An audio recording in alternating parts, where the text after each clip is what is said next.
Everybody, hello, hello, hello, and welcome to another episode of Down to the Dinner Party with the V-Lo Show. I am here with, how do I say the name right? My name is Valiece. Valiece and Angelo, who are the hosts of the V-Lo Show. This is a couple located here in Atlanta, both in real estate. I know you just, congratulations to Angelo. He just got his, what was it? Broker. What? Tell us about, explain that.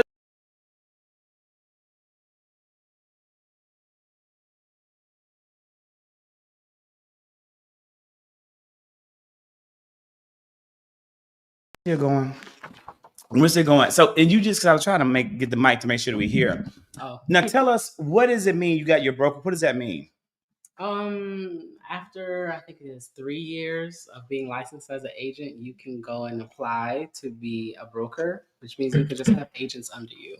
And so, right. So you're going to expand are you going to expand the business? Yes, eventually. And you're a real estate agent too, right? I'm actually a loan officer. You're the loan officer. You're the agent. You guys work together to seal the deal. Yeah.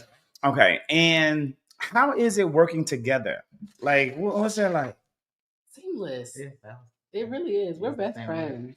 You guys are best friends. Yeah. How long have we been best friends? We've been friends for 5 years. Since 2020. Okay, yeah, since 2020. You guys have been dating since 2021. Yes. Right? Because I watched almost every episode of this show. Love the YouTube channel. It's the V-Lo Show is a YouTube channel. So if you're watching, you want to see who these young men are, what they do, that's where you want to go. I also want to make sure that you guys are engaging with us in the chat. Drop comments, ask your questions, join the conversation. So you guys have been friends for 5 years, since 2020, really 20. So it's been, it's approaching, what is that? Yeah, 5 full years. And together since 2021. How did you meet? We met while working at Sprint. Working at Sprint? Yes. I was a flight attendant prior. And for who? Spirit Airlines. From Spirit to Sprint. Yes. Okay. And I wanted to transition because at the time Spirit didn't have a base in Atlanta. So I wanted to transition from the airline and commuting all the time to work to being in Atlanta so that I can focus on real estate. So Sprint was like my kind of segue into going full time in real estate. And I met Al there. Yes. And so so you were already doing real estate. Yes. And that was your way of being more local, less travel focused. Mm-hmm. And were you already a broker? Or did he motivate you to become a broker to support the family business? Oh, when we met, I had just moved from Michigan. So I'm from Detroit, Michigan, Metro Detroit. I grew up in the suburbs, Farmington, technically. But I moved here to Atlanta to pursue the gay American dream, gay Black American dream. And after I moved here, the first job that gave me an opportunity was Sprint, and he was already working there. So it took a while for us to actually meet and start hanging out because, there's different shifts and stuff like that. But I was doing mortgages. I was working for Quicken Loans before I moved here. And then once I moved here, he kind of re-inspired me. I was working as an administrative assistant. And then he so you were help. Yeah. To help him with all the business and the work. And I was his help. So I was doing that. Was he good help? Yeah. There's a lot of Virgo in this man's chart. So I'm sure he was excellent, organized, handled business well. Yeah. Shout out to the Virgos on the line. And if you are watching on X, the platform owned by Elon Musk, or you're watching on the TikTok, the other platform owned by Elon Musk, I want you to come over to the YouTube. It's the Zactivist on YouTube. The purpose of the dinner party is to really expose you to that channel because that's where this will live and that's where this will reside. And you will see all the great work that we do, and that's on the channel. So please, and you can also comment and join into the conversation. So yeah, you were able to do all that. Yes, and then one day he got a brilliant idea to get his mortgage license. Right. So he was like, and you're coming with me. You're gonna get your license too. And it's funny because this was a test I had already taken before, but missed by like a percentage point. So I was kind of already discouraged. And he passed on the first try. But I did not. I studied and stuff like that, still missed it by 1 point. So I had to wait. like 6 months, take my test again. And then once I took it, I passed it with flying colors. And then I was able to get my mortgage license. That's hard on Libra with some Virgo. Like they, you know what I'm saying? Not succeeding at anything is so hard. Yes. So that kind of made me be like, I'm not going to do this. I'm not going to pursue this anymore. But he motivated me to, you know, pursue something again. But it just happened to be aligned with things that he was already doing. Who wanted who first? I wanted him. At what point did you know that you wanted this man? I remember when I first saw him as a new face at Sprint, and he was walking to the back and he did one of these numbers. He like looked back and he looked me up and down and he kept moving. And at the time he had like locks.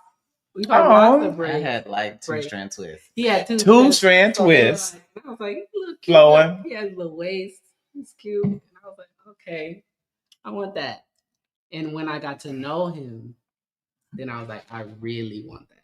Wow. Oh, when you got to know him. So it was the immediate attraction, but it became a deeper commitment to pursue him once you got to know him. Right. What is it that you got to know that made you say, I want this man? I got to know his soul. Like, I feel like was it one conversation? Was it a date? Was it several conversations? Was it a click, a turning point? It was being around him and like learning his world. Like his world consisted of the 100 brand, which is a brand that he has developed of products. And like his lifestyle is like when he invited me over to his home, he's very clean. He's just a different type of man, you know. It's like not the same man that you would experience in Atlanta. And he's not from Atlanta, so he's from Detroit, right? So it's just I knew that I had to move quick because Atlanta would have swallowed him up. Atlanta would have swallowed him up, swallowed up. You know, he would have came to Atlanta nice and wholesome, and then been at the Diddy parties and baby oil swallowed up by TD Jakes. That's how it happens for some people, but not all, but for some. So we know this man is from the A to the D, from the D to the A. That's what Meg said. Now, where are you from? I'm a military brat. So you moved around a lot. Right. When people ask me that, I'm like, I'm not from nowhere. But I was born on a military base. One way of saying is I'm from everywhere. I'm from everywhere. Okay. I was born on a military base in Kansas. How did you end up in Atlanta? My mom and my dad, stepdad moved us to Locust Grove. Oh, okay. I know Locust Grove. Mm-hmm. Yeah. No shade to Locust Grove. Let me be clear and fair. I worked in Henry County for 10 years of my life, and they were the best 10 years I've ever had. So shout out to all the former students, the lights of this world that brighten my day every single day. So I know, it's Locust Grove though. It's Locust Grove.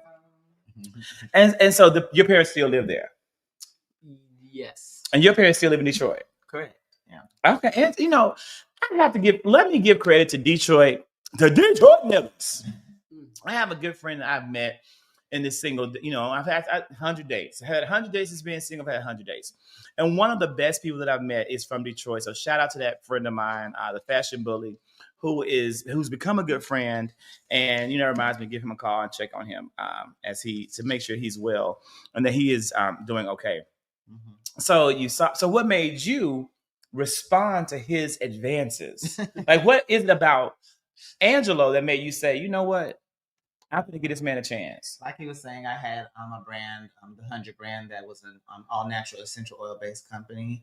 And I came here also to pursue music because I'm also an artist. I sing. Oh, okay. Yeah. So the first time we hung out, he just had all these different ideas as to how I could take my businesses and my brands to the next level. Yeah, I love that. Yeah, he was just very smart and industrious, and I just noticed that. Bitch, I love a builder. Yeah. Some people don't. I love a builder. I appreciate a builder. EIN. You know what? Y'all out here, you single as fuck.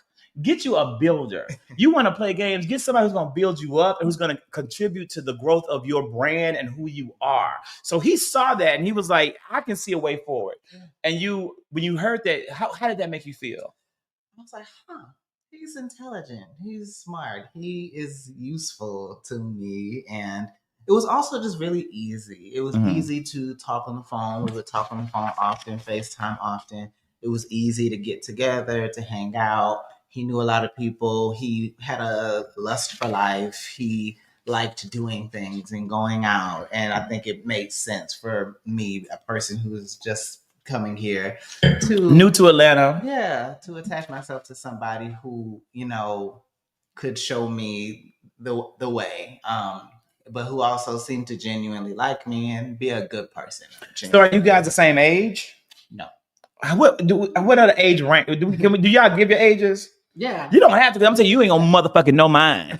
Look on the internet if you want to. Google me. You're not gonna find the right age. I'll say I'm 4 years. The third floor. I'm 4 Okay. years his senior.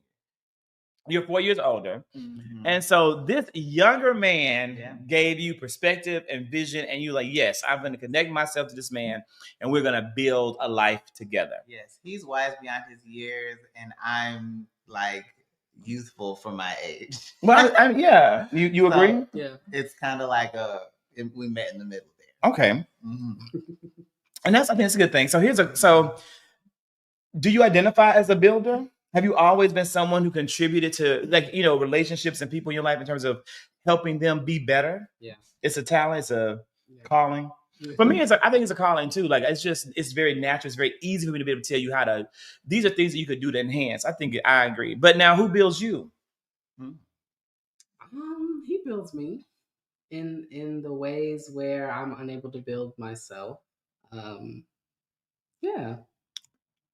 So you guys have been dating now, friends 5 years, dating 4 years, engaged couple months. How long has that been? You can see it for yourself on the V and Low Show YouTube page. If you want to see how it all went down, go to the YouTube, check them out. It's there. But before you go there, come your ass to this YouTube if you own TikTok or Twitter and contribute and comment in the chat. So what has been thus far the biggest challenge that the two of you have faced? Or has there been a challenge yet? And when it comes to our relationship, or life in general, I will say, you know, I'm making no secret. I've dated a Gemini for 10 years, and we really didn't have any challenges until year 8. Like, I could not have answered that question until year 8. It was a smooth, easy road, a dream. It was a dream. Yeah. That never became a nightmare. It still stayed a dream. It's not challenging being with him. We did face a challenge when we came out as engaged with our parents. Both sets? Yes. Both sets of parents? Just our moms. But both sets of moms. Mainly the mothers. And they are struggling to grapple to. Yeah. I mean, that's something to talk about, I guess, as ever you feel comfortable. Mm-hmm. Because I think that viewers and people who are going to find this over the course of time, because it's going to be up forever, I think that I know in the 3 episodes previous, we haven't ever experienced that, and a lot of people do. Mm-hmm. And that's also it's not something I could speak to because that has not been my experiences. Mm-hmm.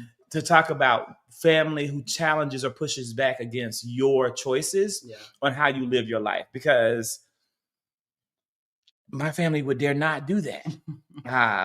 They wouldn't. And so they swallowed, you know, if they agreed or disagreed, they accepted, and there was no choice. So I want to know about that. And how does, talk about it? Like, tell us whatever you feel comfortable telling. Well, even how it makes you feel, how you're dealing with that. I feel like it was more challenging for me because my mom didn't really make it apparent that she wasn't aligned with us, because Val comes over the house. He's consoled my mother in certain things. She knows him. She knows us. Mm-hmm. So she know y'all sleep together? Yeah. She knows that he lives. That he's your intimate partner, and that's yeah. But I didn't know that she wasn't aligned with our union. She's not supportive of same-sex marriage. Exactly. And it's a biblical belief. Mm-hmm. It came oozing out of her, and we messed up because we chose to go over on a Sunday after church to break the news. It wasn't right after church. It was literally, but it was the Lord's day. Right after, yes. Yeah, it was the Lord's Day. Yeah. And how did that make you feel? I was caught off guard. Mm-hmm. I shut down and I lost a lot of sleep. And really haven't really talked to her for real since then. She got a Happy Mother's Day text, but Has she reached out to you? not once or twice, but not to talk about that. right. Yeah. And what is your mother? What was her response? So of course, briefly going back to his mom, when we told her and her husband, their initial reaction was very much like, oh. And it wasn't like, oh, congratulations. Oh, I'm happy for y'all. So I was like, It was like a slow realization that they were not pleased. And then they were like, well, do you want us to tell you how we feel about it? And we were like, well, sure. And then all of the ugliness came out. But that was an emotional moment for me. I became very emotional in that moment because subsequently I had to start explaining to them all of the reasons why what they were saying was not correct. But I'm using all of this energy and I had not even spoken to my own families yet. And I come from a deeply religious family. And I kind of already anticipated it being an issue for them when that moment did come. So I'm like, I'm using all this energy to talk to his parents, and I haven't even talked to mine. I don't even know what they're going to say. So I decided to send them a text message. My dad was actually immediately supportive as he could be. My mom, on the other hand, decided to call me a couple of days later to express to me that she was disappointed. And but by then I kind of had already processed a lot of my emotions with his mom and her husband. So I was more so just like, okay, like, so what do you want me to do about it? She knows me. She knows that I'm a gay man. I don't know. And she knows Angelo as well. Angelo's been around her. So I don't know where the shock was coming from or the disappointment. I don't know where they thought this was leading, if not to a permanent union. This is very, what's the right word for me? Like I'm confused. I don't think that's the right word though. Mm-hmm. Hell, I'm trying to understand though. Like you're both your parent. They don't believe in gay marriage. Right. And both, so was that your mother's also? It was like, I don't believe in the concept of gay marriage. Yeah. Do they understand the consequences of you guys not getting married, of what happens to couples that don't commit and that do not do the legal process of being together, and what can happen if something happens to one of you, and how disastrous that is oftentimes. Yeah. And that was a big motivation. You both you're building a business together. You're investing in each other. You're investing in a business. Yes. And so if you guys do not legally get married and have arrangements made, you're putting all this work at great risk. Yes. Yeah. And that's a big part of why we decided to make the move to do it. But no, I don't think they think about that at all.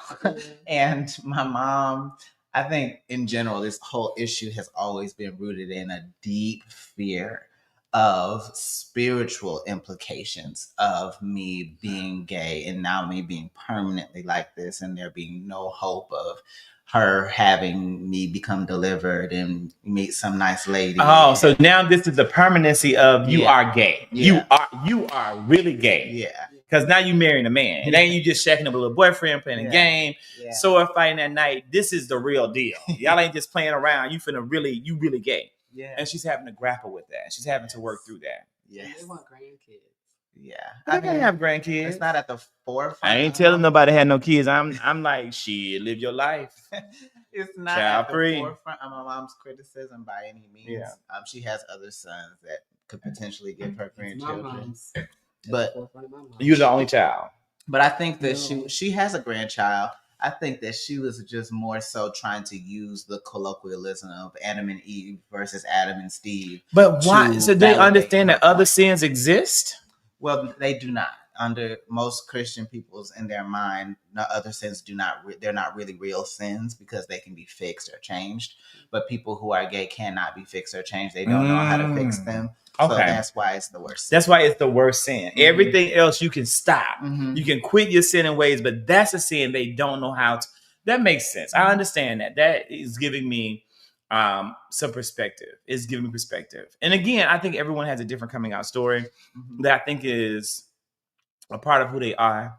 You know, me, you know, it wasn't even coming out. Like, it was like, this is what the fuck it is, and you're going to accept this or you will never see me again. And the fear of, you know, because of, again, your mom's a Scorpio, so I think it's the opposite probably for you, right? Probably much worse. Like, as a Scorpio, my mother knew that if she didn't accept this, me, who I am fully, I would never speak to her again. And I would imagine your mom probably has that same capacity to shut people out. And I'm sure for you, you've seen her do that, and that probably really hurts you because you don't want to be shut out. Yeah. And that breaks my heart. Like, it really does. You know, I didn't want to bring this into conversation, but I will pray for both of you. And I really believe that God will work on the hearts of your parents in this moment. It just sometimes takes time, and I hope that's what it is. Yeah. It's actually helped me or made me realize that I needed to cut the ties to my mom in certain ways. You know, at a certain age, you're really a man. You have your own home, you have your own life, you have your own shit. And there's not, excuse me. No, yeah, you can cuss. We cuss at Down to the Dinner Party. And we also watch Down to the Dinner Party on the YouTube and comment. So watch on the YouTube wherever you are. Come to the channel, This Activist, and participate. Right. So yeah, it was a big realization for me that I don't need her for real. In the ways that I was in this moment at this needing time. her to looking for validation. Yeah. And you don't need her validation at this point. Yeah. I've needed it for the longest. And one thing I can say about life as being a little bit, not much older, but a little bit older than those of you in the 3 gang, is that this is not just your lesson, it's their lesson too. Mm-hmm. So everyone in your family has a piece of the lesson to learn, and they're all being tested by a higher power, and it's going to be their choice whether or not they pass a test and answer the call and evolve into the next season, to the next glory to glory to glory, or falter in the moment. And, you know, that's just how I think, you know, life works. So it's a constant growth and constant evolution. I mean, your mom's a Scorpio. Scorpio is a sign of transformation. It's her time to possibly grow, evolve, and transform and shift her thinking. And it's going to be a priority of what is more important, accepting my beliefs or accepting my child. And it's a choice that she'll, you know, have to make. And I think hopefully she will meet the moment. She's had a lifetime of meeting moments. She's a lifetime of success, a lifetime of overcoming. And I'm certain that I pray prayerful that she will, you know, overcome this as well. Because again, all these things are all meant to be a part of a divine ordered journey and path for both of you, but also for your mother's the most important person in your lives next to the partner you choose to marry. Mm-hmm. I do believe that. I do believe that. So, you know, let's go to something, you know, shifting the tenor and the tone, but I do believe that's a conversation that we're having that is definitely worth having. What does love look like now compared to what it looked like when you guys first met? Oh yeah, you can hook it up to write down. What does love look like now? Love is patient. Love is patient. Wait, don't get an angle of my stomach all out. Let me go get me some terzipatide shots. Love is patient. What does love look like now? Okay. Love looks like care, consideration, thoughtfulness, transparency. It looks like honesty, and I would just say caring for one another, caring for someone's emotional state, for their their physical state, just in general, caring for that person. Who has grown the most in the last 5 years of knowing each other? I feel like I so much. Yeah, I mean, I think we've definitely grown together. Yeah. Because the version of myself now is a version of myself that is created for him and vice versa. So, because the version of myself now accommodates him and vice versa. Is it easy for you to be accommodating? I think so. I think I'm naturally like a nurturing person and a thoughtful person. I think of other people more so than I think of myself at times. There's in ways I can be very, very much thinking of myself, but I think that's because I spend so much time thinking about others and everything else, and then I need me time. Like I need my own. You time. need you're able to prioritize that when it happens. I think that's a gift. I think it's a gift. Yeah. And again, we got friends on the Instagram. You can watch us and join us on the YouTube and give some comments. If you're watching from wherever you're watching, give us a comment in the chat so let us know who you are and where you're from. So you guys started the Velo Show on YouTube. So if you don't follow the Velo Show, you don't follow the Velo Show, you follow the Velo Show. Why? What made you take your relationship public in that way? It was Val's idea, and I formed it. It was like Val said we should have a YouTube. Mm-hmm. Yes, he had been watching YouTube couples and people, from Atlanta from afar. Who was your favorite? Who were you watching that you loved? Well, a couple here that I watched a lot when I was in Detroit. In Detroit was Terrell and Jarius. I liked to watch them. They're the ones with the little kids? Yeah. Okay. John Tavian and Brandon, I think, were one of the first ones, but that's like a real throwback. They were really young. They broke up. They used to like prank each other and stuff. So they were like a younger couple. I ain't never liked them prank motherfuckers. I've never liked couples that prank. Like, what the fuck are you doing? Grow up. But you were young. I mean, I get it. People love it. People like that. I just don't like that. Oh, and of course, Juan and G. Yeah. Them. They had a channel. Oh, they had a channel? Love Works. Yeah. I didn't know they had a channel. That's great. Is it still up? No, I don't think so. They took it down. They didn't. I think it may still be up. I want to find it, but they don't really do it actively anymore. But I want to see the old one and Jack. I've known them for a long time, so I never watched it. But I wasn't a YouTube watcher back then. Yeah. So I'm sure I would love to catch like them whole episodes. That's really good. Yeah, the version of them now is very different than how they used to be.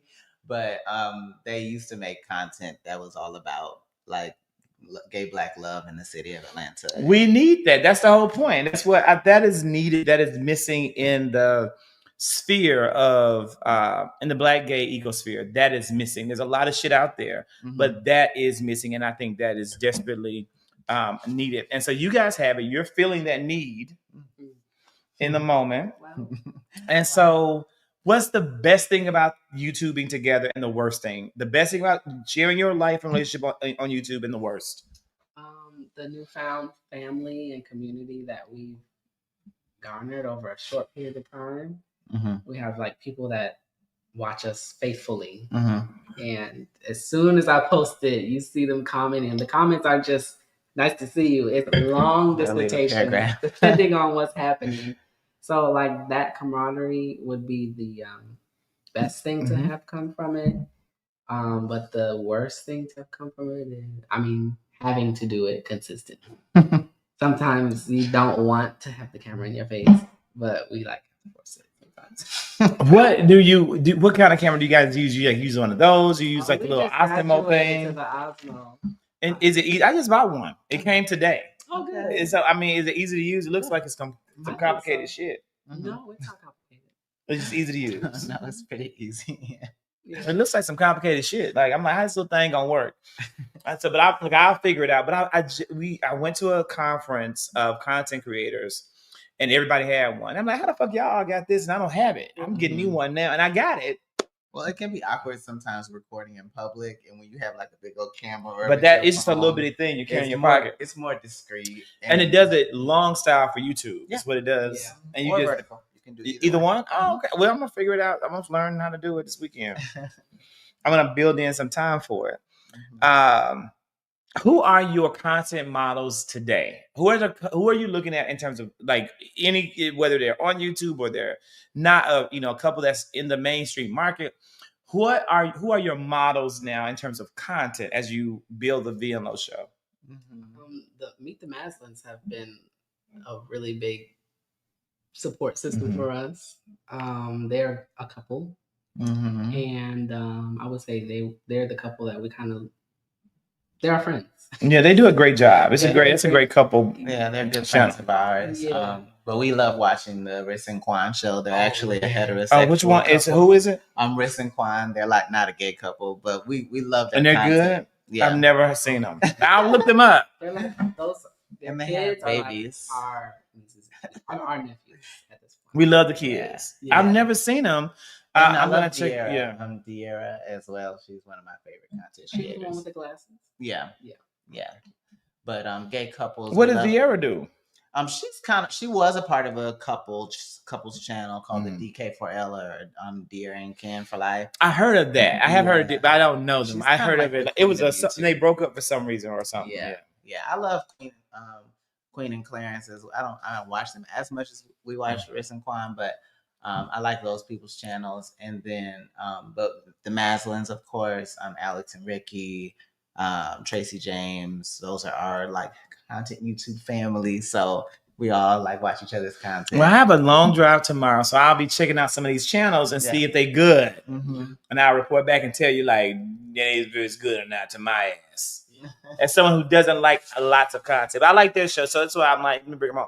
But I'm not someone who loves everybody's content. Same. It takes a lot. Like It's you have an to be really good. thing. Like, Yeah, you might not even like the people that we suggested, but you know, that's. Well, I'm gonna let y'all know. I'm gonna let you know. Yeah. I'm gonna look at them and say I don't like them, and we're gonna know. So, what has been your proudest moment as a couple and as business partners Proudest moment thus far? Because the proud moments are only gonna keep coming more and more and more. Well, proudest moment as a couple. I don't know, maybe getting engaged. That was nice. Yeah, that was a really big moment. That was a really big moment. deal. Was it a hard decision to get engaged? I didn't make the decision. It was easy for you. You knew. You know without a shadow of a doubt, he is the one. I love that. That's so sweet. And as a channel, I mean, we hit 3K on YouTube. That was a big accomplishment. It is a big accomplishment. Yeah. And 18K on we're almost at 18K on TikTok, which is we insane. are there. Okay, Yeah, and when did you guys start? We started a while ago, but we started taking it seriously about a month ago. Really, and so you're going fast. So Yeah. you just really dug in. So and the Velo show is that's the name of the TikTok, the Velo show. I think it's V and Low Show. V and Low Show. So we want to follow on all platforms and all channels. And again, we want you to watch us on the YouTube so you can comment and drop get the comments in. So that is you knew off the bat. See, because I always thought. Let me tell you what I always thought. Geminis, they be real indecisive, but you've always been sure about him. So should I be like concerned? Like, did my Gemini just not love me? Did my Gemini just not love me? I proposed to that motherfucker multiple times, and I was always told no. And I've always said to myself, it's just because the Gemini is so indecisive. But you've always known from the moment you saw this man, you knew, and you went after him, and you fell more and more in love. I think it's men in general. Men in general know what they want. Mm-hmm. They make decisions. They go for what they want. Unfortunately, if they are not making certain moves, it's for a reason. So, motherfucker just didn't want me no more, and that's okay because you have a right to grow, to evolve, and to advance. You're like seasons, redirection, season to season, stage to stage. Redirection. So, what do you feel that? What do you feel that you're contributing to the greater good for Black gay men? Wow. By doing what you're doing, by publicly sharing your life and sharing your love. I think representation is key. Yeah. You don't always see yourself in media, and I think contrary to what a lot of conservative folks would say, we don't have a lot of representation. That is why when we do have a gay character or a trans character or somebody that's representing a marginalized community, a Black character or a female character, it's exciting and just giving people hope. I think people will look at our content sometimes and they'll be like, oh, I just can't wait for this to be my life, or I can't wait for this to be me. Yeah. It gives people hope. Yeah. Yeah. So, I mean, I think that, if anything, is how we can contribute. Yeah. By just being ourselves. Yeah. What is the best thing about your life together that people should say, this is the thing that you want? One thing only. Each person, one thing only. The best thing about our life? Yes. Every day is, you know how I say every day is like different? Every day with us is pretty much the same. It's the same, and in a good way. Like, we do the same kind of things. We eat some of the same things. We cuddle in the same way, and it's a good day. It's just a good. It's having someone there through the good day to have a good day. I would definitely say companionship. Just having somewhere in the house, someone that you can hold or be held by or hug, you know, those endorphins and those feelings that come from just being able to be close to somebody and having someone to talk to or share with or confide in. Always just there. I think loneliness is what is the kind of one of the most crippling things about being single, less about not having a sexual partner or not having, you know, the way it looks to be in a couple, but just being alone, just not having somebody. And I never really struggled with that because I either lived with my parents or I lived with a roommate or I lived with him. So it's just nice to have someone there, but we have an increased level of intimacy just because of how close we are and how close we can get. I agree 100%. I think, you know, that's the concept of the American loneliness crisis, the loneliness epidemic, as they're calling it on social media, is extremely foreign to me. I'm an extreme extrovert, so that shit, I don't understand what the fuck you're talking. I'm not lonely. I'm always gonna be around people. But I also understand it to a certain extent. And I think especially in the gay community, because we can't even begin many times growing up to even conceptualize what our lives will be like until we have garnered a level of freedom from our families and from societal norms. We have to work through that shit, and then we have to become economically free so that we're not dependent on other people like family to be able to hinder and stifle our growth and development. So once we get past that, we're able to just start thinking about, what do I want my life to be like? Yeah. Whereas straight people, you know, you go to college, you might meet and fall in love, you're married by 24, 25. It's different for gay men. And as a result, a lot of men do not have models for how to be, how to exist, how to date, how to love. And I think that's why gay YouTube couples are so important, because you're giving to the masses and you're giving to everyone out there that model so they know this is what it could look like. So I agree with you in terms of that being a great contribution and something that matters a great deal. Why are people so lonely? Why is it so hard for some gay men, in your opinions, to find their perfect match? From what you've thought about, from what you've seen, from what you've heard. I think a lot of people idealize what they think love is going to look like. They think that it's going to look like this and it has to be like this. And if this person has this characteristic or has these needs or has this thing, it's not going to work. And we're hypercritical of people. We don't give people a chance. The men that like you don't like them. You like the other man, and you won't give the man that likes you a chance. And you're single by choice. And there's nothing wrong with being single. But if you want to be in a relationship, you might have to open your mind up a little bit more to maybe some things that you didn't think that you were going to have as a part of your, you know, long-term relationship. But you got to find out, like, what are my priorities? What's the most important thing? And go from there. Yeah. I don't know. I feel like what I'm going to say is controversial. We need controversy.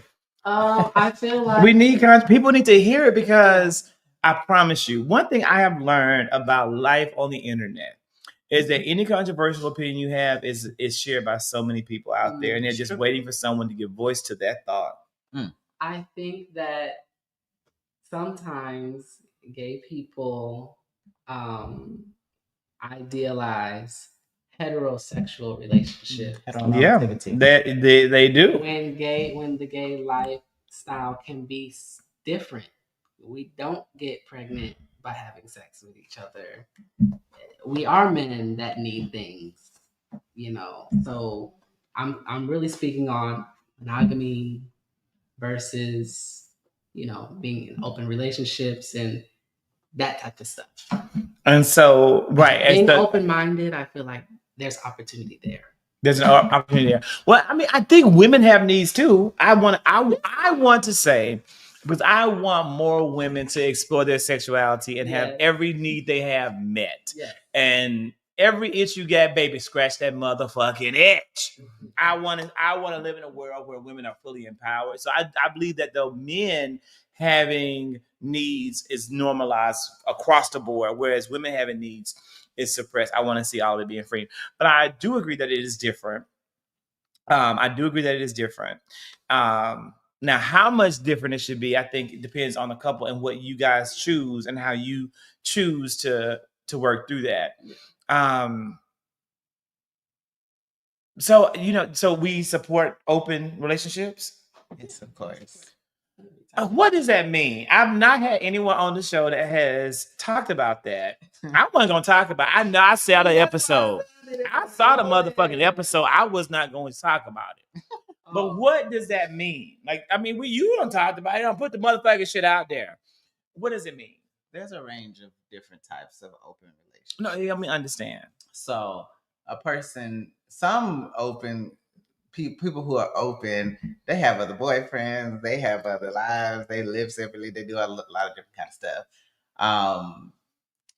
But it's just about what you create with your partner, whatever that may be. So, but open would be open to sexual experiences with other people, but not romantic experiences with other people.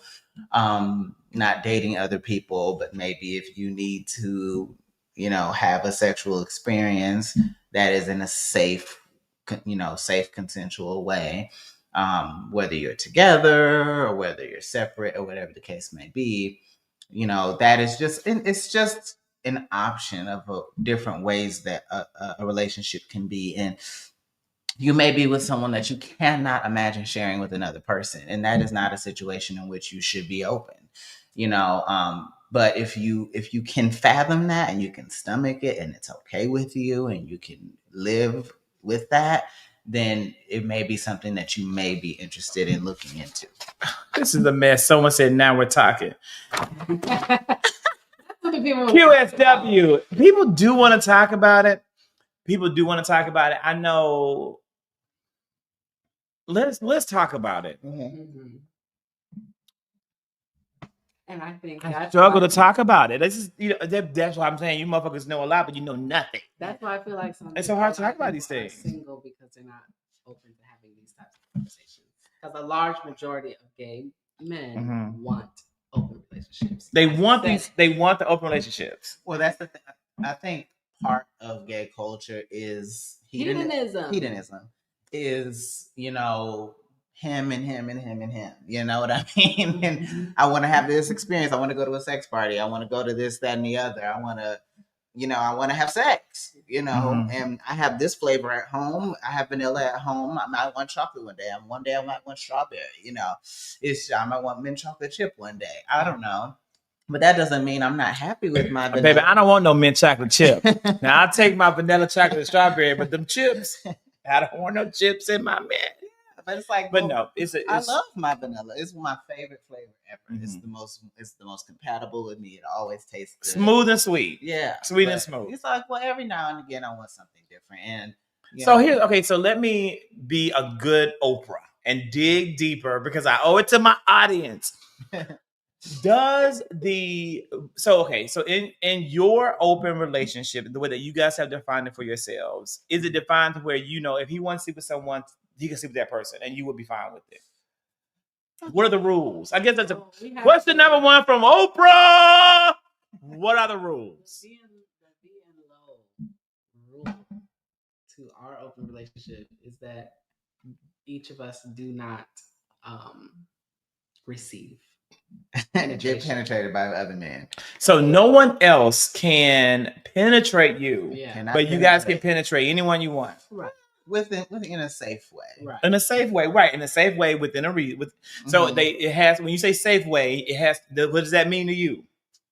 I don't think neither one of us really wanted to go that far. Yeah. It could just be like a little hookup. Because that can get a little nasty. Mm-hmm. Yeah. With a stranger. Yeah. It's just it's unpredictable. I don't understand. Like I gotta be Oprah, and I have to do. So what do you mean you can get a little nasty with a stranger? You're in somebody else's booty hole. Mm-hmm. That's not your partner. Right. That's kind of. Yeah, you don't know what's in there. And you're saying, and so you're advocating for a condom. Right. Okay, that's what you mean by safe. Yeah. Okay. Yeah. Okay. And so now okay. Because again, we're living in a time frame when a lot of people are, really, again, 100 days since being single. Mm-hmm. And a lot of people literally were like, well, if you have to use that, we're not doing anything. Mm-hmm. Because they don't want any. They don't. It's like, that's not happening. If you have to use that, it's not happening. Yeah. No, and I get that. I think. I mean, you guys not? I mean, I've experienced it. Have you guys not experienced that? Experienced what? Where someone's like, we're not having sex if you have to use a condom. Oh. They don't want a condom. It has to be no condom. Men out here don't use condoms. I use condoms. They get on PrEP, but I've never had a man approach me with a condom or want to use a condom with me. Never. It's usually young guys that do. And it's probably old men like me who's like, yeah, we're gonna have to use a condom. Condoms are wonderful. It's an important thing. It's good to have a condom. Use a condom. I should probably get a box, but at the end of the day, I'll give you one. I have some great high quality. I need big ones. They big enough, nigga. So, with that being said, have you had any? So, are you guys willing to have threesomes? We've had those. Have they been successful? Have you enjoyed them? Are they like breathing life into the relationship? I don't know about breathing life, but it was enjoyable. Yeah. Yeah, it wasn't something that made us feel weird next morning or anything like that. Mm-hmm. So what happens to that person the next morning? Like, get out of my house. They're friends. They become they're friends, and they do stay overnight. They don't. But is there a friendship afterwards? Can be, yeah. Can be, absolutely. And so you think that is something that needs to be talked about more, especially in the dating stage of relationships. This is just us. This is just me and my partner. If it's right for you, then you just share it with your partner or your potential partner. Yeah, if it's not for you to share your partner in any way, and that's your boundary, then that's your boundary. I think this works for us because it works for us. So what happens when, you meet someone and they want this or they want ownership, but that's not what you want, but you really love and care about that person? Is that incompatibility? Should that be a red line? You have to search your own soul for that. Would it have been a red line for you if Val would have said, absolutely not, I'm the only person you're going to sleep with for the rest of your life? No. You would have been okay with it. Which you've been okay with it. Like, for the rest of your life, this is the only person that you will ever be able to be. I think the open relationship is because of me in this relationship. And I think he was open to it. And we started out as friends, and he had already introduced me to a culture of Atlanta hedonism before we got into a relationship. So I think that his sexual attraction is streamlined towards me, but I have. So you enjoy him and being enjoyed and enjoying life. Okay. Yeah. But what the fuck is this Atlanta hedonism culture? What the fuck is happening in Atlanta that I may not be privy to? What is happening here? Lots of fucking going on in Atlanta. Lots of sex. People deviant parties. Yeah. I've never gone to a deviant party. Well, there you go. Thank you. Yeah. I don't think I would go. I'm very private. It's a good time. Yeah. Even if you don't even do anything. We've only been to 2. We don't have to take our clothes off to have a good time. You don't. But no. So people say they're great times. And you dress up, and maybe I would go, but I definitely have to go fully clothed. Sure. There are people that are you can dress sexy and be pretty much fully clothed. No, yeah, we'll figure out a nice outfit. A summer outfit that's like it's like that may be skimpy but still very conservative. It's really just a party with dim lights. You don't have to go into the dark room. You don't have to participate in anything. It's just there and available. For the deviant, what else do we have besides the deviant? Houses. Yeah. We had a bathhouses in Atlanta. In Atlanta. Yes. Okay. Yes. Do we have a black one? I think Flex is pretty black. Like everything in Atlanta. Yeah. Yeah. I mean, Tokyo, I guess, is more open to everybody, all genders, all everything, and we don't really go there as much. Okay. But yeah. So. Yeah. But no, well, and so and again, I'm waiting for comments, but we didn't get them. So if you're watching again on the TikTok, you're watching on the Instagram, you're watching on the Twitter, come over to the YouTube to ask questions and keep the conversation going. I know you have some questions over there. What they said, what's the highlight? Well, the highlight of what? I'm not sure what they mean by highlight. Okay, and I can't even read those questions on there because again, the whole point is for y'all to come over here. So, who said I love you first? We'll shift the tenor and tone from the deviant bathhouses to who said I love you first. You said it first. I feel like it's possible I could have said it first. And which one of you takes longer to get ready? He does. You take the longest. You can't. Yes. Okay. Who's most dramatic when they're sick? I feel like we're tied. Equally dramatic. Yeah. We take care of each other. I think I get more sick more often than he does, though. Yeah. What's the most ridiculous thing that you've ever argued about? Ridiculous. We argue about a lot of stuff. Food. We argue about food all the time. They argue about food on the show. So they do. They argue about food on the show. Where we're gonna go, or Val makes it seem like Angelo is so hard to make the choice about eating food because you guys did eat thumbs up on last episode. You two, yeah, but you didn't really want thumbs up. You was like, "I'll go." Well, I didn't really want it. No, you don't want it, but you're like, "I'll go." Yeah. What? Oh, it was Tendrum. I wanted thumbs up, but we went to Tendrum because he didn't want it. Okay, I've never eaten Tendrum. It's good. Go to Tendrum. It might be, but it's named Tendrum. I doubt it. It's good. I have had thumbs up. Okay, so we talked about food earlier. Who is the better? And again, we had tonight was this is dinner party. We had garlic chicken and some kind of rice. It was my least favorite meal of the dinner party series thus far, and I apologize that you guys had. It wasn't bad, but it was my least favorite. But again, now he can't eat shellfish, which is easy to fix. But this man said, "Oh, I eat everything. It's no problem." Then he came back and said, "No pork, no beef, no motherfucking." I'm like, "Bitch, we gotta eat fucking chicken." Yeah, no dairy. Like, no problem.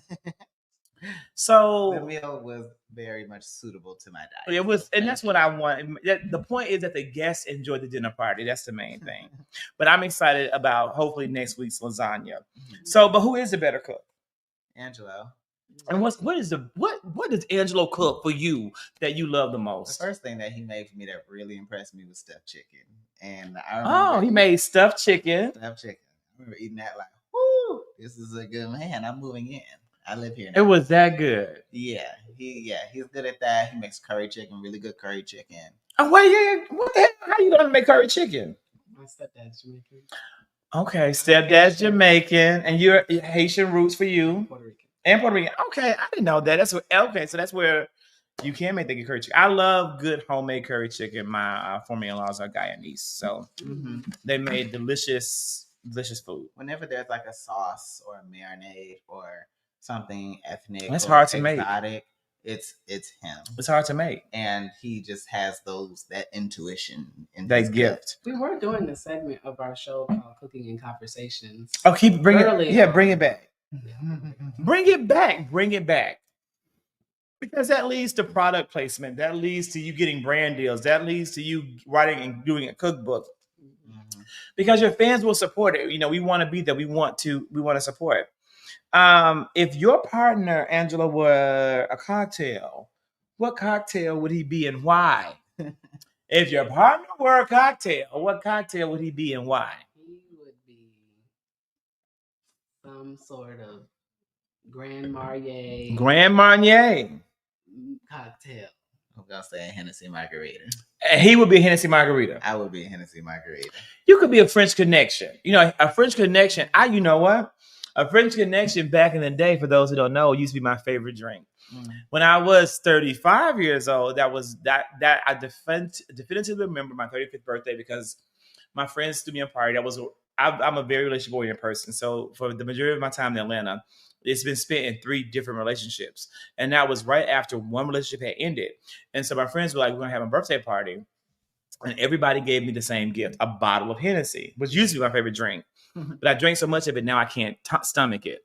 But I would always just drink straight up Hennessy on the rocks with a splash of Grand Marnier, and that's called a French Connection. It's a great drink. Oh, it's excellent. Okay. We may go back in time after the show and put down the wine glasses and make one for them to have as a nightcap to go on the road. Because I think I have in there Grand Marnier and Hennessy. So what cocktail would Angelo be? I feel like he might be like an espresso martini. Oh, an espresso martini. Why? Because can stay up all night working. Like he can just stay up all night, zoned in on his computer, like doing what he got to do. Yeah, like he can just zone into something. And I say espresso because it's like he's that espresso. He's that like stay up energy, streamlined towards his goals, but still fun. Like he's still a fun time. Can still get a little lit and still know. Who's the bigger content creator among the two of you? Him. You're the one doing all the editing and doing all the stuff, and who really enjoys putting it together. Mm-hmm. And you like being a talent. Yeah, being a talent. So let's see. What's another really good question here? Who starts a playlist on the road trips? We both do, but he's more of a music connoisseur. You're the music connoisseur. And who are your favorites? Because you're a singer, so who are your favorites? Well, as a singer, the first person I think of is Brandy. Brandy. A lot of singers love Brandy. They do. A lot of the real singers love Brandy. Yes, Brandy. But I love Sabrina Claudio. I love Alina Baraz. I love Naomi Sharon. I love Victoria Monet. I love lots of powerful. Oh, Beyonce. Oh my God, Beyonce. I know two of them. So I'm gonna make the list and I'll listen to them tomorrow when I'm on the road. Yes. To my nephew's graduation. So that you giving me some YouTube couples and some new artists to dig into and see if I like them. So these are some women that can really sing. Oh, well, yes. I mean, singers and just people who make really cool vibey music. I like vibey music. What is the song that to you defines this relationship? Oh, there's a song by Manny Wells called Sweet and Tender. And that's like one of our songs. And then a song by Xavier Omar that's called So Much More. So those are they gonna be at the wedding? Those would be wedding caliber songs for sure. Have we set a date? We have. So what would be for you the song that encapsulates the relationship? The same too. I have never heard of either one of them. And Aaron's like, Alina Baraz. Who is this? Oh, I'm gonna listen to her. I'm gonna dig into this Alina Baraz and this Omar Xavier X-Men, whatever he may be, and find out, what they bring to the table. I love good music, so I'm excited. But I also haven't been listening to a lot of music because it's just no time. So I'm actually excited about this long road trip to be able to just catch up on some things like music and some good YouTube shows. Yes. House of Aaron is always and is one. House of Aaron is one of the most handsomest men in the world. This man is exceptionally attractive, sparkling personality, beautiful looks, gorgeous man. And he has an amazing YouTube channel, The House of Aaron, where he talks about reality TV. It's been a great season of his favorite show, The Real Housewives of Atlanta, although the ratings are very low. Maybe the show may get canceled. Maybe pull that shit. But if they pull it, it's not because the show hasn't been good. It actually has been very entertaining. I'm entertained. Have you guys watched it? We've been watching, yeah. Are we liking it? I think it's different. That's a no. Oh shit! But it's entertaining, and it's like it's giving us lots to talk about and trending. But it's very much a different kind of tone than the rest of the seasons. So Yeah. Favorite housewife, least favorite housewife of this current season. You know what, guys? Tell the truth and shame the devil. He's a Brit fan. I'm a Libra, so I love Brit. Yeah, and Brit is a very Libra. She's a Libra. Everyone hates Brit. I don't hate Brit. A lot of people hate Brit. Brit is great for the show. They hate her voice. They hate her ways. I like her voice. But I think she's very beautiful.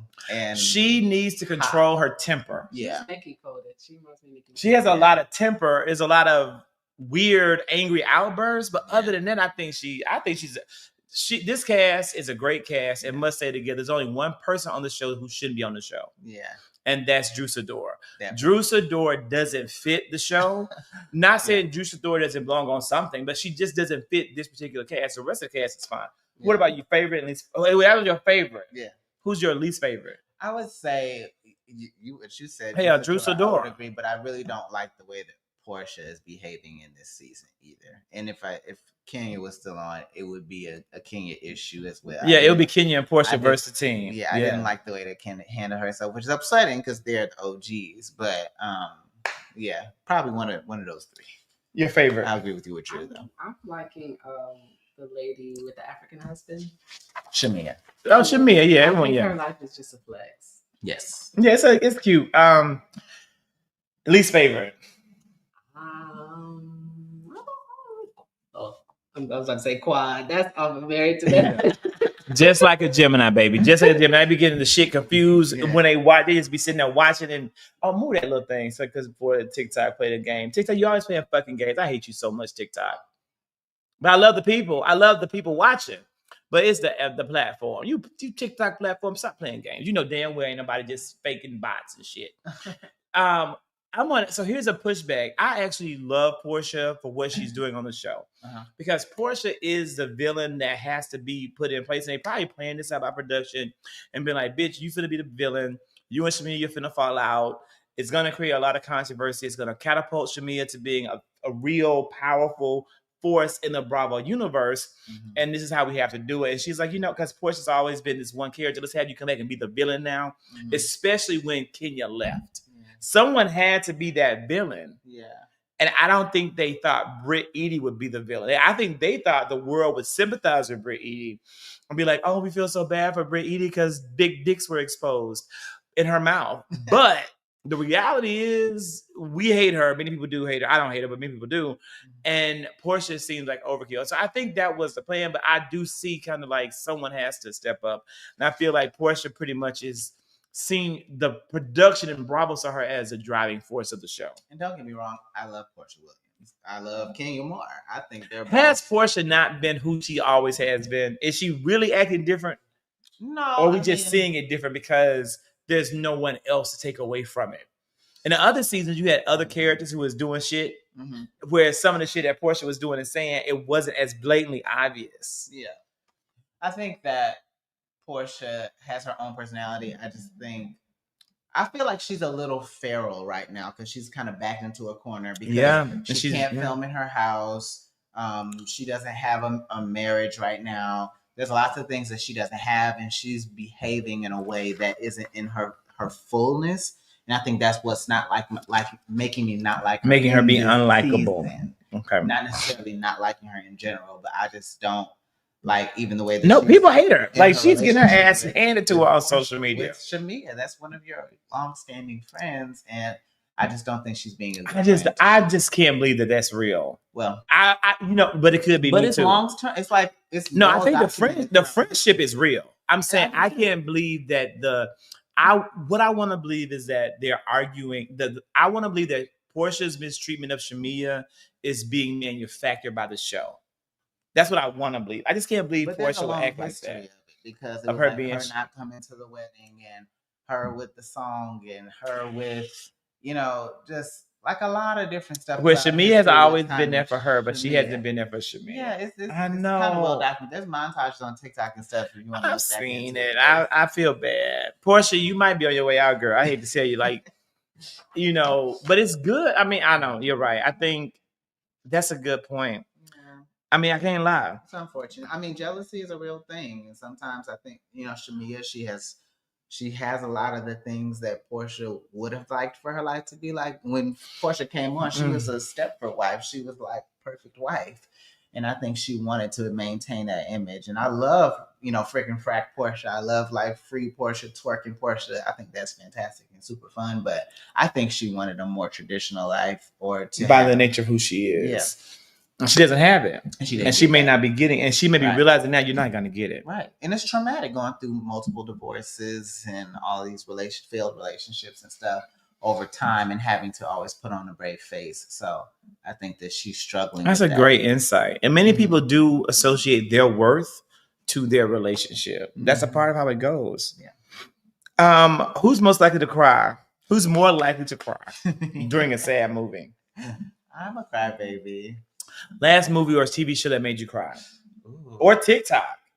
Because some folks look at TikToks and cry. There's TikToks that make me cry all the time. So I cry over random stuff. There can be like people dying in the streets and I won't cry. But I saw this drag performance of Abracadabra. I started crying. It was because of the passion. Like, they put so much work into it, the costumes, the choreography, and it was just this group of people in the artistic expression of that song and the way that they embodied it and the way that what Lady Gaga did for them made them feel so empowered. And it's like stuff like that makes me emotional. Or watching someone accept an award will make me emotional. Random stuff like that makes me cry. Children make me cry. Yeah. What if like children having challenges, issues, happiness? Yeah. Children being children. I love children. And you want children? You want kids? I would love to have a child, but the bank accounts need to have a bunch of zeros. And that's what I say. Because we need to hire a nanny. No, I don't want a one now because I need I have more than enough children in the world. I have plenty of nieces and nephews. I have 2 godchildren. Well, children are expensive. They are. Ooh. For a gay couple, we have to pay for the thing before it even gets here. Right. So you're $30K deep, and the child just got here. You ain't even bought a bassinet or a stroller or anything. Yeah, any of those things. You already spent $30,000 just to get it here. You got to coordinate with the surrogate. It's just a lot. Or go through the adoption process, which is a year long, and they're going through and digging through every area of their life. So it's a lot. It's a process. Out here. Only then to have a child. And to have to take care of the child and make sure the child has arrangements and everything that it needs forever. All the thing. So, which one of you speaking of reality TV, which one of you are most likely to be on a reality show? Who would be cast first? I'm more of a reality TV show person, but Angelo has been actually reached out to for his real estate. Oh, for which show? Or you can't say. Can you say? It's just like it's a network, HGTV. Oh, so are you gonna do it? Well, they want me to, if there's a client that wants to be on the show with me, to make sure that I let them know. Yeah. Oh, yeah. You should. That'll be great. Yeah. Mm-hmm. Which one of you more likely to? Who's most likely to survive? Actually, we should make you buy a house so that you can go on. Yeah, we can get an investment property. This might be a good year for it, but because of Donald J. Trump and his plans for the blacks, I am saving and hoarding every red cent of my money. So if you see a great foreclosure out there and put in motherfuckers and broke them walls and bust out the doors, and it's gonna cost me about $10,000 to fix it, let's buy. Sign that dotted line, good, cheap, $200,000 house where I'm gonna walk away with $400,000 in profit. I'm ready to buy. Let's put some cash down. So here's my question. So who's most likely to be successful in a reality TV competition show? Competition show? Whether it's Survivor or Big Brother, who has what, or Traders, who has what it takes to be on reality TV? You could do that. We don't do outdoors and none of that. We don't do none of that. I think his brain would work really well. It's fast, and you could kill it. Yeah. Now, who is most likely to survive the zombie apocalypse? Him as well. Yeah, because he's fast. That's the benefit of having 2 brains, Gemini. Who's most likely to ask for the manager? Me. 100%. When is the last time you asked for the manager, and why, Val? Oh my gosh. I feel like I always have to ask for the manager. Like when I've walked into places before and been like, mm-mm. I'm just learning how to like sense it. I walk my ass in and I walk the fuck right out. I walk in and walk right out. Yeah. So I'm the Karen between the two of us. I will escalate it. I will write a letter. I will call the manager. Who's first to say I'm sorry? I think me. What do you think? You disagree? I think we're the same. I think we take a little bit of time. Okay. I give him time because he needs time. I don't need as much time. But he needs time to get back around to that. That's why I said me. Well, who is more likely to post a thirst trap? Me. And who's most likely to hold a grudge? Probably me. Do you hold grudges against me? I don't think you hold many grudges against me. I'm more likely to. Don't think so? Yeah. I mean, maybe. Yeah. Maybe. Yeah.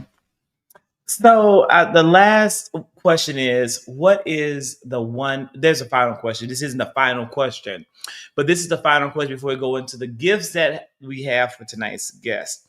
This question is, what is one phrase that summarizes your love story?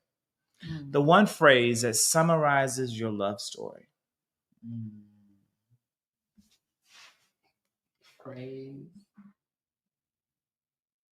It could be a sentence, or it could be one word. Hakuna Matata. Hakuna motherfucking Matata. What does that mean? No worries for the rest of your days. Here's a weird Zachary Kirk point of fact. I didn't like The Lion King. Original Lion King? That was like half of my childhood. That's all I know. watched. I know. Judge me, and that's fine. OMG. You can judge people. You can judge me. You really can. It's not judgment, but I'm curious as to why. Because I was not like, be a 90s baby. I watched it in the 90s. Yeah, But were you like?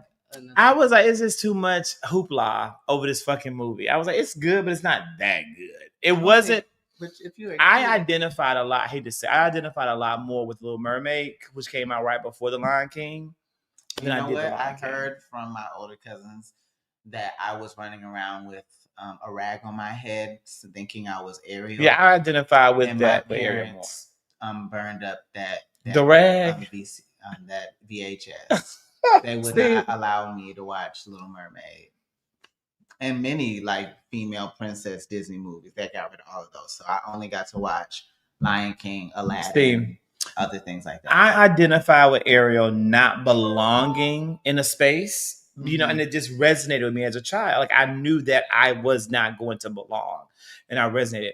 The Lion King had different themes, but those themes didn't really I didn't get it. It didn't resonate with me. And it was silliness, you know, farting warthogs and eating worms. But again, that's are you so serious as a exact. kid? I was serious as a kid. I know. OMG. I know, right? So it's just a movie.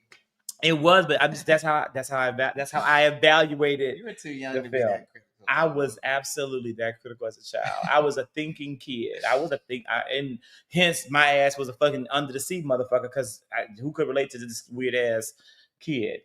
It was hard, and that's why I also look at. I know that my life was a part of my mother's lessons and journeys because we really were in life soulmates. Like I understand your part. Okay, it's coming, but you should have got on my Wi-Fi. Probably. You could have got on Wi-Fi, but I know that I helped her grow and evolve, and of course, your mother helps you grow and evolve. But it was hard for her to have a child. I was a tough child for her to have. We're very, my mom wanted. This is no knock against my mom. It's gonna sound horrible. My mom wanted, I think, a very popular average kid. And I was a very different gifted kid, and that was really hard for her to have. But it worked out in the end because it was what was meant to be. Go to the Wi-Fi, and we can add to the Wi-Fi while we get ready to give out these gifts. Now, we got lots of gifts. This is from. I can't wait to even see what's in it now because now I know about the brand. Okay, So let's talk about the brand first. Yeah. Okay. So I have. Tell us about. So I have a gift tonight. These are the first guests to ever bring me shit. What's that? Oh, it's you was your Wi-Fi. Go to your Wi-Fi.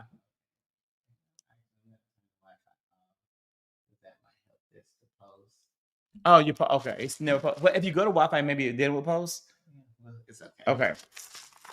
So it's the 100 brand. Tell us about the brand. Yeah. Tell us how we can find out what we can buy. Tell us all about this brand, the 100 brand. Yeah. So I have a line of all natural essential oil-based products.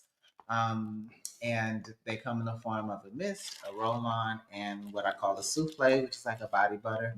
But I was just really seeking out like clean products that didn't have a bunch of ingredients, that didn't have a bunch of additives, fragrances, anything like harmful or in it like that, and something that just was compatible with the human body and would just smell good and make you feel good. And it's therapeutic. So I like shit like that. Mm-hmm. I like oils and shit.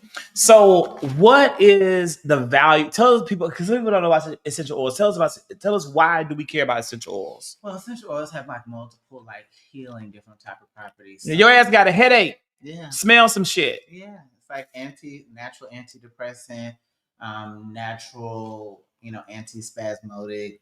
There's just like lots of different things that it will do for you, for your body, or for your mentality, your mindset. Just help you relax. I think a lot of us struggle with relaxing or detaching. Calm down with some lavender hoe. Yes. So that is what I brought to you. Oh, it's Libras be knowing energy, and so you got to calm down. I do. I work hard. So this is let's open up. I do love lavender. Oh wait, let's talk about it. So that is the original or the OG. I love an OG. And there's a card in there. Oh, get my card out. The 100 brand. So it's branded well. Let me tell you what it says, people. It says the original OG baby is pepper. I love peppermint as a fragrance. Peppermint, tea tree. So this is all the soothers. Mm-hmm. You got peppermint, lavender, and eucalyptus as well as tea tree. Mm-hmm. Spa in a bottle clears nasal, and I have allergies. I have sinus problems. It clears nasal passageways and provides relief from congestion. Breathe easier. So what should I spray it on me and see? Shake it. Oh, we shake it. Because you see the separation. Yeah. So up there. But this shit is strong. It's the power here. It's strong. So I'm gonna shake my oil, and it comes with a nice instruction card. Oh, it's very classy. Yeah. So that has the original OG, right on time. Oh yeah, and you have different essential oils that you recommend for different seasons of the year. Mm-hmm. Correct. Oh, I need to get this bergamot. I love bergamot. That's also one of my favorite. And so the roll-on is like a deodorant. No, it's just like. And I spray it on me. You can spray it on your wrist if you like. Or we can spray it up. Like a room spray? It's not a room spray. Okay. Oh. So spray it on yourself for sure. Oh, it's really good. Mm-hmm. Oh, it's really good. This is really good. Yeah. Before bed, you'll be knocked out. It kind of could be a room spray. I'm gonna use it kind of as a nice, soothing, calming room spray. And I'm gonna tell y'all afterwards exactly what it takes me to, because fragrances have memories, and I'll tell you the moment. I will not be saying it online. Mm-hmm. It's not for you, not this. Mm-hmm. And so the roll-on is it's like a nice to roll onto your body. Oil. That's a witch hazel base. So witch hazel is usually used as a toner. So you can use that on your face and things like that. Now, avoid your eyes. That one has peppermint on it, so keep that in mind. And it will burn your eyes. Peppermint is very potent for that. So I love it. Like the Dr. Bronner's peppermint soap. Mm-hmm. I love it. One is strong for some people. I love it. Yeah, but that's the thing. So, I use I use that after like a long day, and it just goes in. It tingles the skin. I feel like, it's cleaning my body. If you spray that in your shirt, it'll also do the same. Spray it in there. Spray it in the shirt. Let's see. On you, and then you stick your nose in there. Oh my goodness! Yeah. Oh, it's opening up your sinuses and. Mm-hmm. Yeah. Oh, this is some good shit. So how can people buy this? Well, you can go to Shop 100 Brand on Instagram. Shop 100 Brand on The Instagram. link is in the bio. I love this. I really need to make a like little bitty shop page of all the recommendations from the guests and people. I love that. That's really good. And it's still there. Yeah. So I don't, first off, they're gay. They're gay icons and gay couples. We have some gay candy, sour bell. So we eat candy. I love candy. So You this won't is let me eat it, bro. you can have it. This is the one that we have to let him eat. Yeah, have to have it.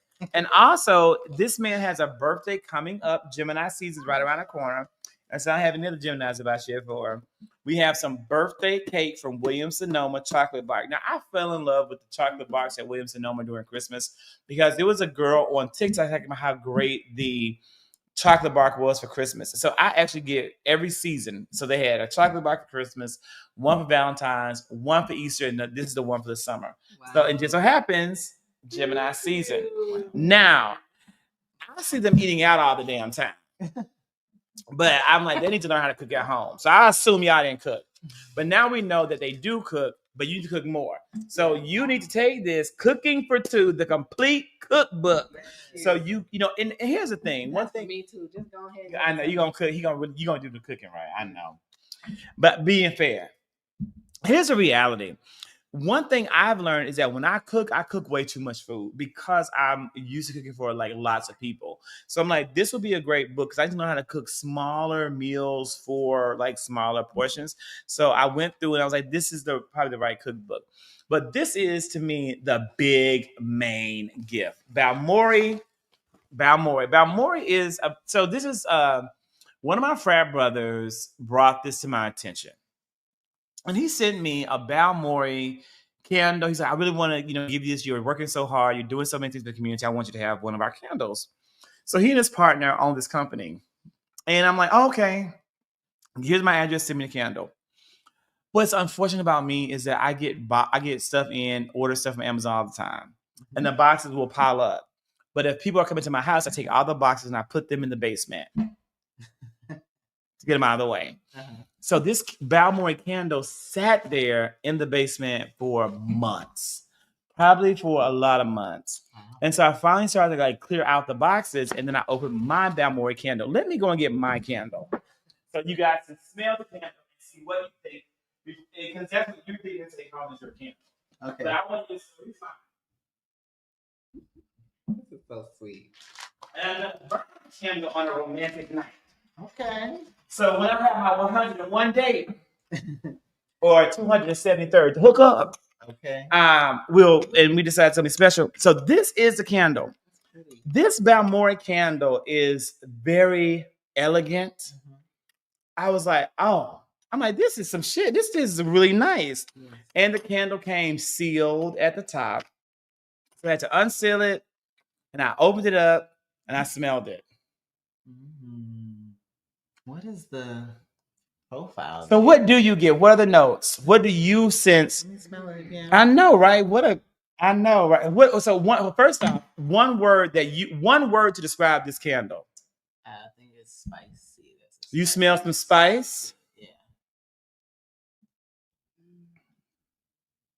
I don't know, like honey or caramel. You smell honey. You smell notes of caramel. It's nostalgic. Bitch, I smell fucking money. When I smell this candle, I smell rich. I smell luxury. I smell a motherfucking billionaire. This is something that Elon Musk wants to shove up his fucking ass. That's what the fuck I smell when I smell this. When I tell you I love this smell, this smells like Neiman Marcus after a long day, and I've been tired as fuck. I'm gonna sit my ass at Neiman Marcus bar, order me one of them little damn sandwiches, and buy a new pair of shoes. That's what I just fell in love with it. But is it as great as I think? Smell it again.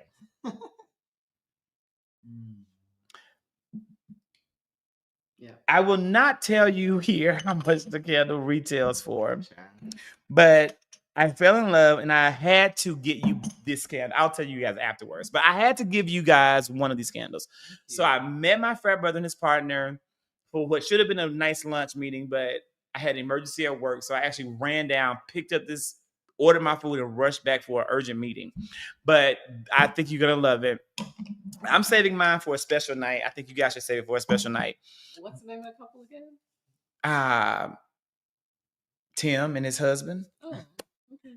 Balmori is the brand. But it's Balmori is the brand. I'm having, so I told, because it's Tim's partner who actually owns the company. They work on it together. And so I told him, I said, well, how does this work? And how do you get the word out? Because I'm like, this is amazing.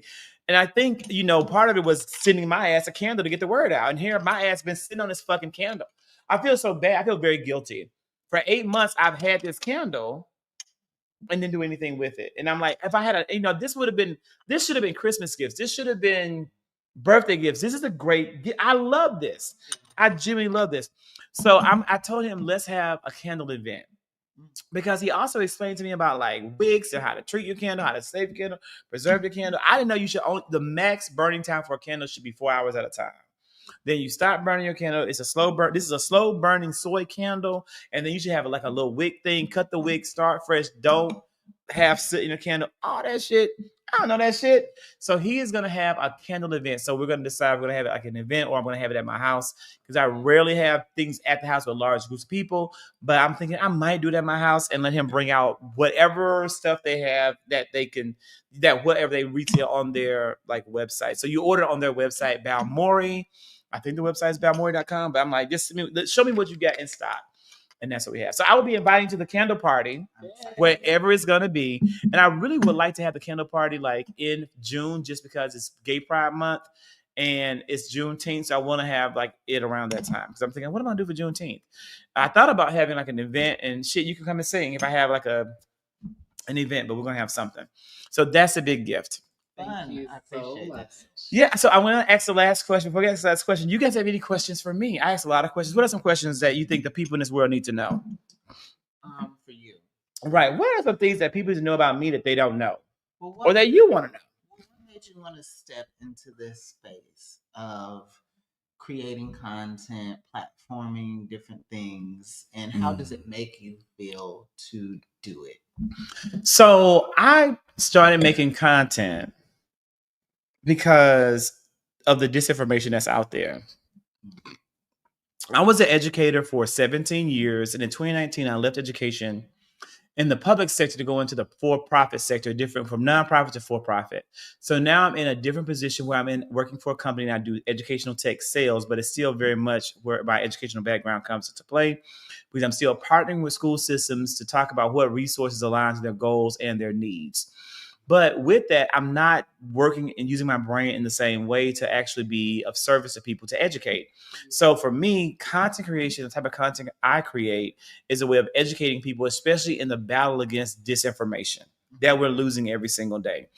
People are being overwhelmed and overrun with lies from the media. Even the mainstream media is a part of it sometimes, to give a narrative that really can hurt marginalized communities. We have seen for the last 3 years, the whole entire country focus on trans people in sports, when less than 1% of people in this world are trans, period, let alone the number of trans people who actually play sports or want to be involved in sports. And so I feel as though the least thing that I could do is create a platform that educates people in that way. So that's my motivation. Now, the motivation for the cookout, for the Down to Dinner party, is to really highlight different gay Black voices and elements of our community that are not being seen and portrayed by mainstream media. So a lot of the most popular people in the gay world are out here doing sometimes pranks, sometimes stunts, sometimes silly things, talking about all kind of shit, but not the real conversations that I think we should sometimes be talking about. Like, what does it take to make a relationship work? How are you guys navigating the challenges of the family issues that you're currently dealing with? How are you dealing with deciding how to be open and free and open-minded in 2025? The things we talked about tonight are things that I think young Black gay men need to one day find on the internet. And that's what's motivating me to be here. Love that. Wow. So hopefully people will see this shit and we'll use it. The final question is, what's one piece of advice that you want to share with our audience in conclusion? A final word they can take with them wherever they go.